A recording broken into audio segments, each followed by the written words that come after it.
గుండెదైన మొగాడు జగన్మోహన్ రెడ్డి గారు గుండెదైన మక్కలదే ఇక్కడ నేను అధ్యక్ష అడుగుతున్నాను. ఈ రోజు గర్వంగా చెప్తున్నాను అధ్యక్ష, ఈ రోజు గర్వంగా చెప్తున్నా, భారతదేశం మొత్తం ఎత్తుకో, జల్లెడి బట్టి ఎత్తుకో, ఇట్లాంటి గుండె ధైర్యం ఎవరికన్నా ఉందా అనేది.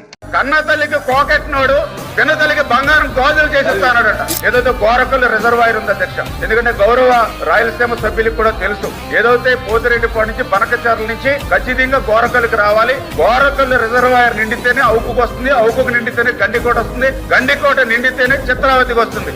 ఎందుకు చిత్రావతికి వస్తుందని చెప్తున్నానంటే, చిత్రావతి నిండితేనే పులివెందుల నియోజకవర్గానికి నీళ్లు వస్తాయి, కడప జిల్లాకి నీళ్లు వస్తాయి. నేను ఇక్కడ అడిగేది ఏంటంటే, గోరకల్లు రిజర్వాయర్ ప్రమాదంలో ఉంది, దానికి 60 కోట్ల రూపాయలు నిధులు ఇవ్వకపోతే గోరకల్లు కొలాప్స్ అయిపోతాయి. 5 సంవత్సరాల్లో ఆ రోజు అధికారులు మొరపెట్టుకుంటే గోరకల్లుకి ₹1 ఇవ్వలేదు అని అంటే, ఆ గోరకల్లు ప్రమాదంలో పడితే నీ కడప జిల్లాకి నీ పులివెందులకి నీళ్లు రావని తెలిసినా కూడా ₹1 అక్కడ నీ గోరకల్లుకి ఇవ్వలేదు అధ్యక్ష. ఎవరు రాయలసీమ ద్రోహి అధ్యక్ష? కన్న తల్లికి కోకెట్టినోడు పిన్న తల్లికి బంగారం గాజులు చేసేస్తానట. రాయలసీమకు సంబంధించినటువంటి ద్రోహి అధ్యక్ష.